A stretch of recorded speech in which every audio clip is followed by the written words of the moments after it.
up guys, welcome back to my YouTube channel. Today we are going to do an inside psych video on being transgender within the psych hospital. Like always, this is per my hospital. Let's hit the intro and let's go.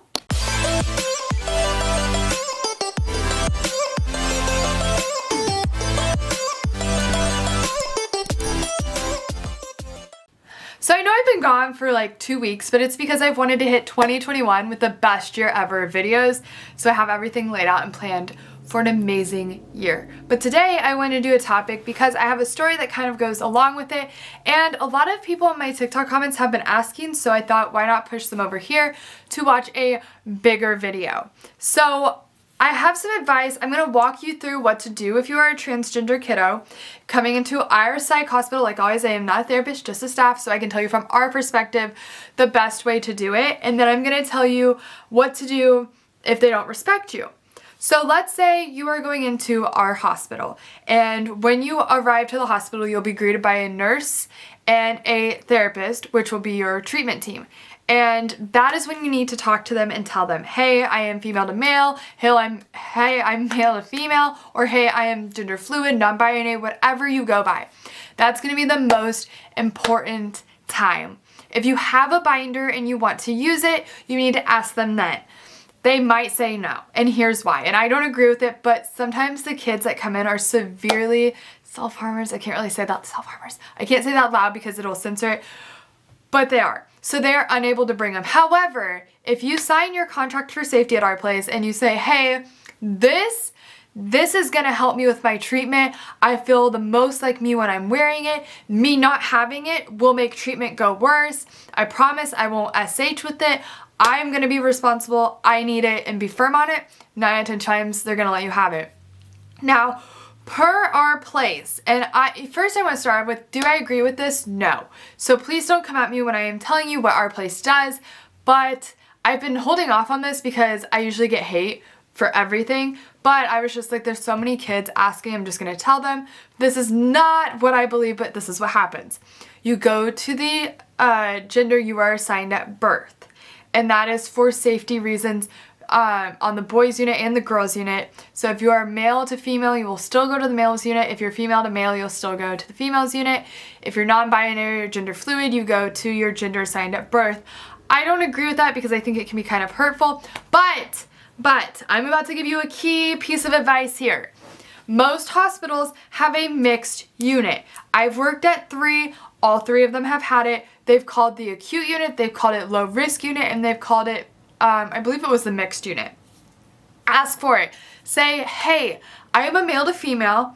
I don't feel comfortable being on the males unit. I don't identify as a male. Could I please go on to the everyone unit, the acute unit? These are my pronouns. I'm in transition. Da da da da da da da da. Fight for yourself. You sometimes have to be your biggest advocate, and a lot of times, I think there's only been one. I've worked at a psych hospital for 3 years. I think there's only been one time that I remember them being like, no, you have to stay on this unit. And I don't remember the exact reason why, but they did. For the most part, they usually put them on the everyone unit because in my eyes, and I'm assuming in their eyes, I can't read their brains, but at the same time, you have to imagine that could be kind of traumatic for someone who is in the process of transitioning or wanting to transition or trying to find out who they are, or their identity, or what their pronouns are. That could be kind of traumatic, being put on the unit that you don't identify as, but still being called that.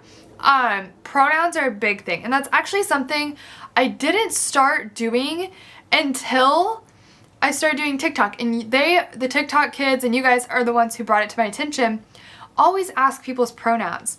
Because even if they're straight, sometimes straight people don't go by he, him, or she, her. And that was something I never really thought of until, I started doing social media. So when a kid admits, I say, what are your pronouns? And that will change their mood. Just by you asking what their pronouns are or having them tell you, it opens a barrier of communication where you're able to communicate a little more, oh my gosh, Miss Maddie might care. She asked my pronouns, I didn't tell anyone I was gay, but just the fact that she asked, it shows a level of trust, and it shows a level of respect.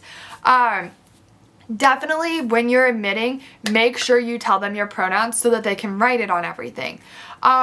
for the most part, we've never had any issues with anyone disrespecting pronouns. I have a couple stories which I will tell you at the end on how we handled them, which I hit in my last video, but just wanted to reiterate. A lot of times I do these cool little stickers now where my badge, I have she, her, because I think that in a pride flag, because the kids who are in the closet sometimes need a little bit of like encouragement, like, hey, Miss Maddie has like a pride flag on, like maybe she's a safe person, or like she says she, her, well, she knows what pronouns are, so maybe if I say they, them, she'll respect it and understand it. So it's just a level of like showing them you care. But make sure you tell staff what your pronouns are. So your treatment team will push out the notes. The next thing you'll want to do is when you go on our unit, so say you are a gender fluid kid, and let's just go with the acute unit because it's very rare, at least at our place, they will tell you you're assigned to the gender at birth unit, but then they usually move you right back over to like the everyone unit. So let's pretend that you go upstairs, you have your paperwork, you've told them that you go by they, them, that you're gender fluid, that your birth name is Maddie, but you go by, let's say you go by Andy, okay? So those are our little like conditions that you're there. So we walk on the unit, you'll go through the girls unit. I don't know, you're not going through the girls unit now because of the fire, but you're going up. You'll go up, and we're going to the acute unit. They're gonna say, hey, and they're automatically, unless someone's going to immediately call up there, this is kind of a flaw we have, all our papers are gonna say is Maddie. Maddie is being admitted. So we're gonna walk in, and I'm so bad about this, and I know I have to get better about it, but I'll go, hey Maddie, welcome to the unit. I'm Miss Maddie, whatever. And that's when they usually correct us, but sometimes they don't, and that's when I do it. I'll tell you what I do. But anyway, they'll be like, hey, I go by Andy. Okay, sorry. And then we are bad about this. We try to get ahead of the schedule sometimes if we have free time or we're low on census. We'll pre-make everything. So I would have made everything that said Maddie, which, you know what? It is what it is. I'm going to go back through and I'm going to write Andy on it. But I'm also going to write they, them on it, because the last thing I want is somewhere within shift change, someone to go, Andy, come here. She's right there, or, we want to put they, them on it. So I'll go back through and I'll rewrite your stuff while you're doing your paperwork and we're going over it. That way everything has the correct name. A lot of times I might put, because sometimes the way the birth records work, I will put Maddie as birth name and then go name Andy and then they, them. And then highlight it so we know. But then if a doctor comes in or if there's something emergent and they're like, we need Maddie, and like someone isn't aware of your name, we can look and be like, oh, it's Andy, and then we get Andy. Because sometimes, and I'll put an example in it, we had an all hands on deck, which means a massive fight. Everyone has to get on the unit, right? This new admission had just come through, and we called an all hands, which means that everyone gets a kid, they take them to a different space, like we try to calm everyone down. One of the kids who'd just been admitted, we didn't know where they were. Well, I said, we'll use my names again, Maddie.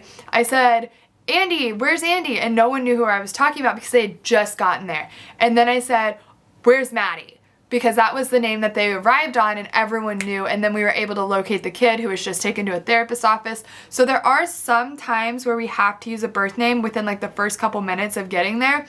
In emergency situations, I would say okay.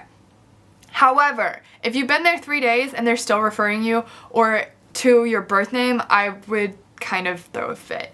Like I said, the kid had only been there for like maybe 10 minutes, and it was one of those things where they had told me, but they hadn't told everyone. But in my head, the kid's already Andy, so I'm looking for Andy, but everyone else doesn't know who I'm talking about, so I had to say the dead name.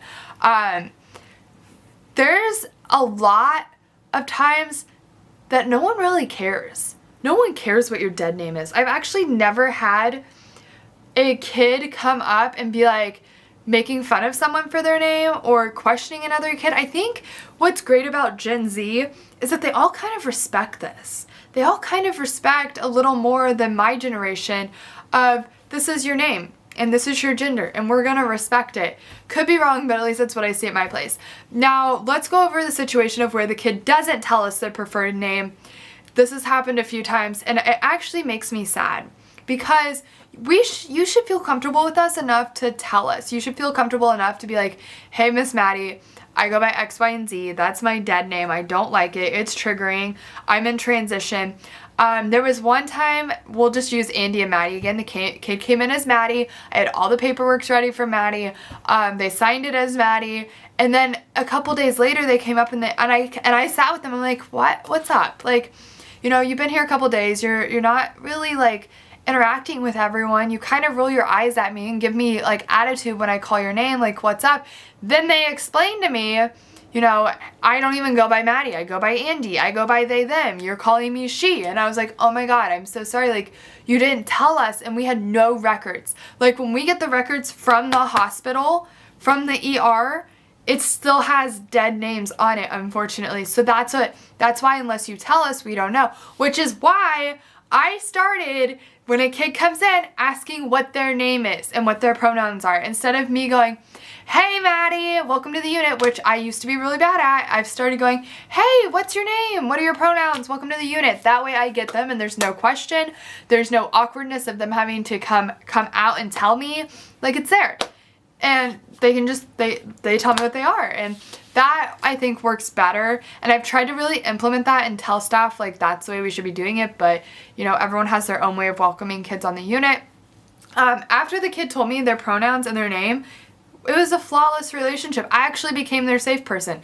So if you are transgender or gender fluid or go by different pronouns or different anything, please tell staff, because we truly don't know. We don't know. The papers we get have different names on them, unless it's like, now there have been times where the names have been legally changed, then we have those. Those come in. But a lot of times kids, especially kids, you know, adults are more likely to get their name changed immediately. Kids don't have the access and the resources or the money to change their name exactly when they want to. So they have their name, like, my name's Madison. I don't go by Madison. I either go by Maddie or Madeline. So me walking in, they're gonna call me Madison because that's what it says. They're not gonna know to call me Madeline because Lynn is my middle name and I just combine them. So I have to tell them. So just don't be shy, tell us and let us know. But yeah, people like myself are working on different approaches to talk and welcome you. That way you're able to tell us without us assuming. I've really learned that assuming a kid's gender or name or pronouns is actually more harmful than helpful. So just let them come to you. Any staff who's watching this, it's a great technique I've learned. And it's kind of changed my perspective on everything, like of how to approach the kid, because a bunch of, like, coming up for me was hard. I can't imagine going into a hospital in crisis and then having to come out again. Like, it just kind of sucks. So now let's talk about what happens if they don't respect your pronouns. This is a major thing. Every hospital has a report system. I've worked in 3 hospitals now. They all have a system. If a staff is refusing to use your name or your correct pronouns, report them. Report them. That is disrespect, and that is causing more trauma and harm than it is good. You are at the psych hospital for a reason. You are supposed to be there to get treatment. We are supposed to be your safe people. If they're not going to be your safe person and they're going to call you your dead name or refer to the wrong pronouns, then they're not doing their job. And there have been times it's happened, and guess what? Staff like myself and other staff who's actually there to help and care and love you will report them too. And every time it happens, I say something and the staff usually wants to argue with me, and I walk down to management and I go, look, this is what's happening. These kids aren't being respected by X, Y, and Z employee. Long story short, this happened not that long ago and I threw a massive fit, and it showed. So a kid walked in, a new kiddo, and the nurse said, hey, we'll do Maddie and Andy. And hey, Maddie, he goes, hey, I go by Andy. And the nurse was like, it says Maddie, and I'm going to call you Maddie because I need to for your medicine. And I just look at him and I'm like, I know this is coming because this nurse does it. It's just a grumpy nurse in general, which does not give her a pass or an excuse. Anyway, and so I'm like, hey, they go by he, him, that's Andy, they're on a unit, like, I just need you to respect that. And the nurse has the audacity to go, they're on my unit. They go by she, her, and her name's Maddie. And I said, no, And so I got the kid, I talked to the kid, and I went downstairs. And long story short, the nurse was removed from the situation because a lot of people reported it. Because you coming in crisis, you're coming in at the lowest moment of your life. You should not be responsible for not upsetting a homophobic nurse. They shouldn't even work there. If they can't accept people, they shouldn't be there. It's just like, I try to respect everyone's beliefs and opinions, but when you go into a field where people are struggling, you have to be open-minded. You have to be able to respect everyone. You have to be the bigger person, and you have to love and care on them. You being disrespectful and calling them the wrong pronouns and the wrong name to their face is going to be very harmful and hurtful. What if now they are upset and can't go to nurses, or they're scared to come and tell people the correct name or pronouns because of your reaction? That is not okay. So that's why staff like myself will stand up for you in all avenues, situations, whatever you want to talk about. So that's kind of a look. If you guys have questions, I didn't know how to go too in depth. The key topics: tell your admissions team that you are transgender, have pronouns, gender fluid, whatever you go by. Tell them. Fight for your binder. Prove to them you're going to be safe with it if you're going to be safe with it. Tell them that you need it for your treatment, that it'll make your treatment go better, that you don't feel like yourself without it, that you having your binder makes you feel safe. Say you want to go on a gender fluid or everyone unit, acute unit, whatever, low risk unit, whatever they call it, ask for that. Tell them you don't feel safe going on the unit that your gender at birth is. Tell them that you are in transitioning and you feel safe going X, Y, Z. Fight for your name. When you walk on the unit, if a staff asks you your name, don't be scared to tell them your name and your pronouns. It will help you. And if anyone gives you a hard time about your pronouns or your name, you come to a staff you trust and we will fight for you. I hope this helps a little bit. I've never done a full story on this, but I love you guys. Keep asking questions. It might be a bad day, month, year, but it's not a bad life. I love you guys.